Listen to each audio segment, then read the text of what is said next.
Ayan guys, this video gagawa po tayo ng beef and pork patty. Ayan, ito po yung beef natin, 500 grams. Ito po yung pork natin is 300 grams. And then meron tayong grated na garlic. And then meron tayong 1 egg. Ayan, ilagay na natin siya.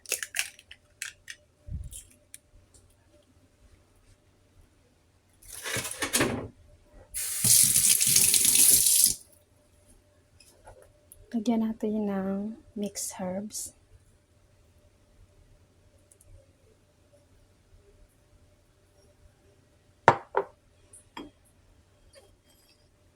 Sesame oil. I think around 1 tablespoon. Corn flour.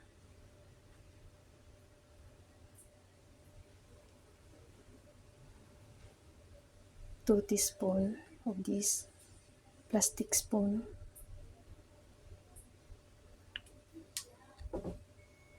Light sauce or patis.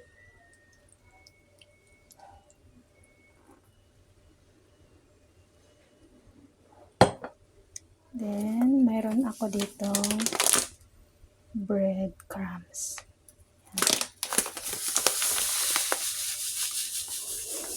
Para hindi po siya ma-dry, lagyan natin siya ng breadcrumbs or chopped bread. Ayan, i-mix na po natin siya.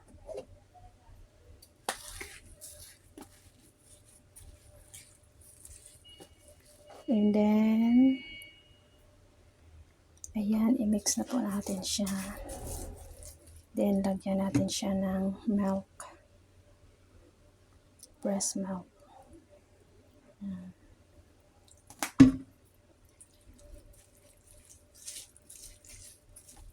Then, i-keep aside natin siya or i-marinate.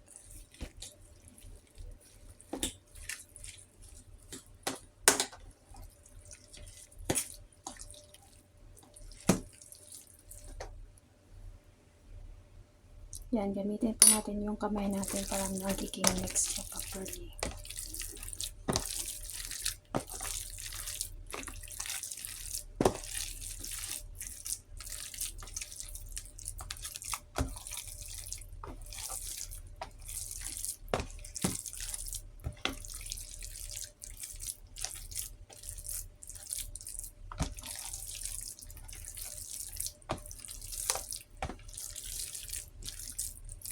Yan, keep aside.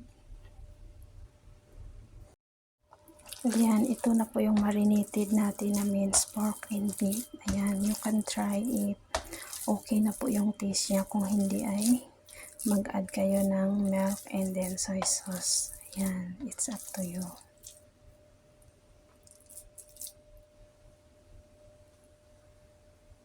Ayan, ngayon ay magluluto tayo ng scrambled egg. Ayan, i-mix natin yung milk sa egg. And then, we put the salt. It's up to you how much you want in your taste. Yan, i-beat natin siya. Beat lang natin siya para magiging equal yung mixture. Ayan, hanggang sa okay na. Ayan, nagpainit tayo ng pan fry. Ayan, i-pan fry muna natin una yung ating corn.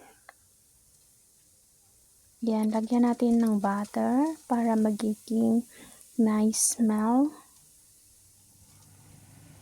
Ayan. Lutuin lang siya natin ng lutuin.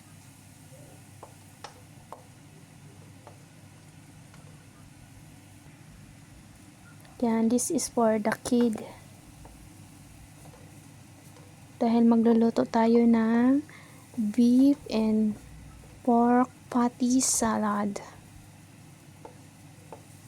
But our kid don't want to eat the salad, they eat the egg and corn. Ayan, hinaon ko na po yung ating corn. Ayan, naglagay po ako ng butter. Lagay na po natin yung ating egg. Ayan.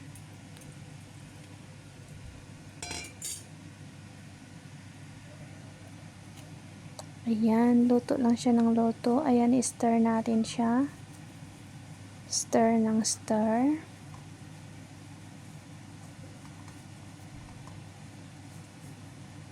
Yan, para magiging dry. Did you see our egg texture?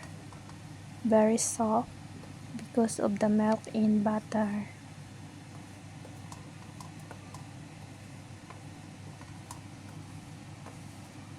Yan, continue lang natin siya hanggang sa maluto lahat yung ating egg.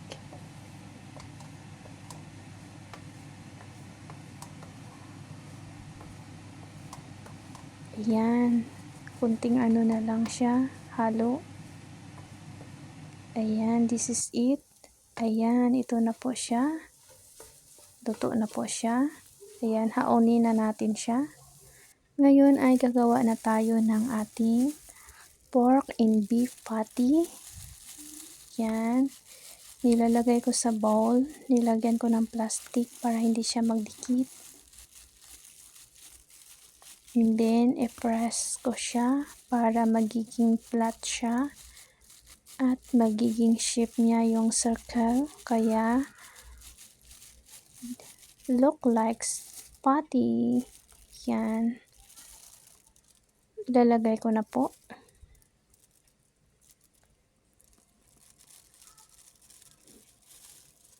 Yan, lagay natin muna yung po natin. Ayan na siya. Ayan, lagyan ng butter para magiging fragrance ang ating smell ng ating meat. Kaya guys, minimix natin yung beef and pork para po ay magiging soft siya pagkaluto. Kasi pag puro lang siya beef is hard po siya. Then, naglagay na din po tayo ng corn flour para magiging juicy sa inside. Yan. Continue lang natin siyang lutuin. Ayan. Isang pan fry lang po yung ginamit ko sa ating corn and egg. That's why we sieve the water and the dishwashing soup. Yan, i-turn na po natin siya. Ayan, ganyan lang siya. Yan. Pwede nyo din siyang i-oven, pero mas prepared ko na gagawa dito sa pan fry. This is my first recipe. Ayan, tinakpan ko po siya para maluto talaga siya, pero hindi siya titigas. Para mapabilis, habang tinakpan ko ay nag-prepare tayo sa susunod na patties. Para paghaon natin ng sa nauna, mayroon tayong isusunod. Ayan. Ganyan lang siya kadali, guys. Yan, super dali lang siya.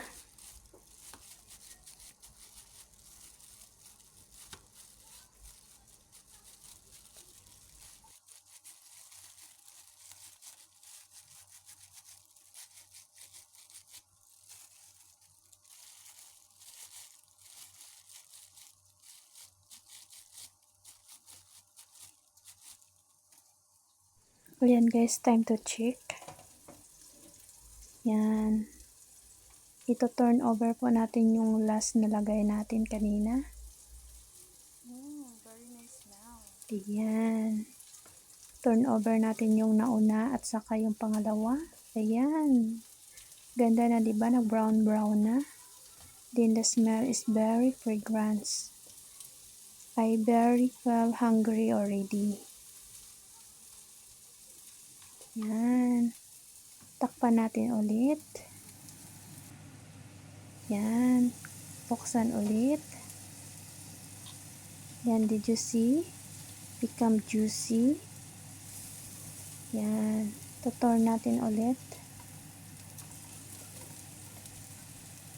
Huwag po natin siyang i-press dahil pag i-press natin siya, lalabas yung juicy niya. Kaya ay magiging hard po siya pag naluto. Ayan, did you see? Very soft. Wow! Ayan, nag-add tayo ng another one dahil mayroon ng space. Ayan, haaunin na natin yung nauna. Pangalawa. At ang pangatlo. And then, mag-a-add naman tayo ulit ng another new. Takpan natin. Ayan.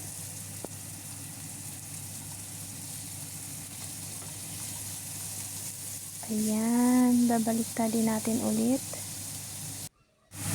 Ayan. Ito mabilis na siya nag-green.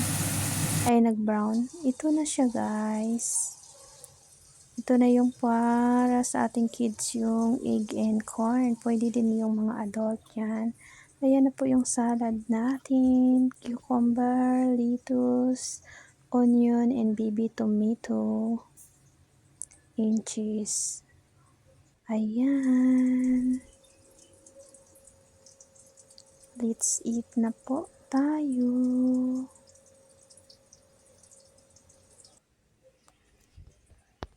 Ayan, pwede nyo din po siyang ilagay sa burgers or sa wrap. Ayan. Ayan, kain na po tayo. Ayan, ganyan po yung setup niya. Mayroon pong mayonnaise and then sauce ng salad.